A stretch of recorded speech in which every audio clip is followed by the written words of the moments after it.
veZimbabwe, muri pamusha wangu Guruve South Ward 7. Ndikangokurudzirawo kana kuzivisa vanhu vari mumakona mana enyika vaishanyirawo Madzibaba Veshanduko, vaiuyawo tichibatirana pabasa remusangano.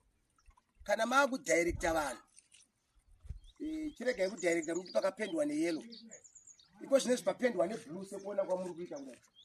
Vozi vanhu vangu vajaira yelo, vaiti vakaburuka pabhaza onzi makasvika pakapendwa neyelo. Zvino mazuva ano aiwa papendwa neblue, nokuti tichitarisa kudenga tiri kuona blue. Mvura yatiri kunwa iblue, ende hakuna asingade mvura, munhu wese anoda mvura yeblue.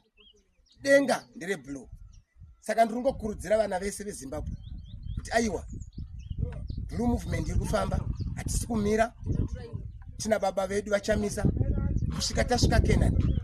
Ndoda kungokurudzirai vese vari pasi vari mumakona mana enyika nevari diaspora kuti aiwa vamwe vanhu vangangotaure zvakawanda pano nepano hechamisa azoti aiwa isusu tati tiri ngokufamba neblue, nokuti blue inokosha kwatiri.